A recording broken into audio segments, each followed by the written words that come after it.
আকাশে পূর্ণিমার আলো, চারদিকে নিস্তব্ধ পরিবেশ, নিঃশব্দ রাত।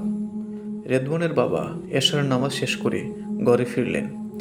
প্রতিদিনের মতো আল্লাহর শুকরিয়া আদায় করে নিজের কামরার দরজা বন্ধ করে ভেতরে প্রবেশ করলেন। ক্লান্ত শরীর, তাই দ্রুত শুয়ে পড়লেন। তাছাড়া ওর মা অনেকদিন পর মামার বাড়ি বেড়াতে গেছেন। কদিন ছেলেকে নিয়েই থাকতে হবে। ছেলেকে নিয়ে বাবার অনেক স্বপ্ন, অনেক ভাবনা। বড় কিছু বানাবেন তিনি, প্রথম সন্তান, তাই জন্মের পরপরই মান্যত অনুযায়ী 100 রাকাত শুকরিয়া নামাজ আদায় করেছিলেন। কিন্তু ইদানিং ছেলেকে নিয়ে খুব দুশ্চিন্তা করছেন। সারাদিন শুধু মোবাইল নিয়ে পড়ে থাকে, গেমসে আসক্ত হয়ে পড়েছে। কথা ভাবে বুঝিয়েছেন, কখনো আদরে, কখনো শাসনে, কিন্তু কোনো পরিবর্তন আসছে না। বরং দিন দিন মোবাইল আসক্তি বেড়েই চলেছে, কিছুতে রোধ করা যাচ্ছে না। ছেলেটা যেন কেমন হয়ে যাচ্ছে।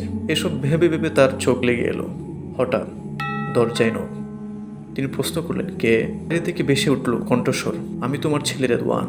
বাবা দরজা খোলা মাত্রই বজ্রাঘাত। সন্তানের হাতে জ্বলছে উঠল দারুণ ছুরি। কিছু বুঝে ওঠার আগেই বাবার বুকে বসল ছুরির আঘাত। পেট, পিঠ আর গাড়ির পিছনে মুহূর্তেই একের পর এক আঘাত। রক্তে ভিজে গেল ঘরের মেঝে। বাবার কণ্ঠ স্তব্ধ হয়ে গেল। কাপা কণ্ঠে বাবা বললেন, তুই আমাকে ক্ষমা করে দে, আমাকে মেরে ফেলিস না। বাবার চোখে জল, বুকের ভেতরে হাহাকার, কিন্তু সন্তানের চোখে কোনো দয়া নেই। ক্রাইম মুভি দেখে শিখেছে, গুগল কেটে জেনেছে কোথায় আঘাত করলে দ্রুত মৃত্যু হয়। অনলাইন থেকে অর্ডার করেছে হত্যার অস্ত্র। যে সন্তানের জন্মের পর আল্লাহর শুকরিয়ায় 100 রাকাত নামাজ পড়েছিলেন, সেই সন্তানই আজ পরিণত হলো দুনিয়ার সবচেয়ে বড় শত্রুতে। কলিজার টুকরো সন্তানের হাতেই বাবা জীবন দিলেন। বাড়ি জুড়ে নিস্তব্ধতা, শুধু এক মুমূর্ষু কণ্ঠের আর্তনাদ ছিল, হে আল্লাহ, আমি তো কেবল আমার সন্তানকে দিনের পথে আনতে চেয়েছিলাম। প্রিয় ভাই ও বোনেরা, হয়তো আপনারা স্তব্ধ হয়ে গেছেন, হয়তো বুকের ভেতরটা কেঁপে উঠেছে এই মর্মান্তিক কাহিনী শুনে। আসুন দেখার চেষ্টা করি ঘটনার ব্যাক পয়েন্ট, যেই জায়গা থেকে শুরু হয়েছিল এই ভয়ঙ্কর পরিণতির বীজ বপন। বাবা ছিলেন নীতিবান ও সৎ ও দূরদর্শী। তিনি ভালোভাবেই জানতেন আজকের এই দুনিয়ায় গেম আর মোবাইলের নেশা তরুণ প্রজন্মকে ধ্বংসের দিকে ঠেলে দিচ্ছে। তাই তিনি ছেলেকে বারবার সাবধান করতেন, বাবা, এই মোবাইলের ভার্চুয়াল জগৎ তোমার বাস্তব স্বপ্নগুলোকে কেড়ে নেবে। এক সময় তুমি হারিয়ে যাবে জীবনের আসল উদ্দেশ্য থেকে। কিন্তু অন্ত আসক্তির নেশায় ডুবে থাকা ছেলের কানে পৌঁছায়নি সেই সতর্কতা।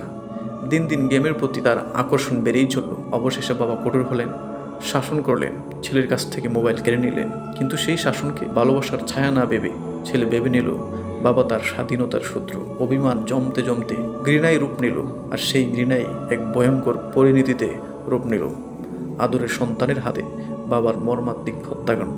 বলছিলাম গত শনিবার বুলার কামিল মাদ্রাসার মুহাদ্দিস ও সদর উপজেলার পরিষদ মসজিদের খতিব মাওলানা আমিনুল হক নোমানির হত্যাকাণ্ডের কথা।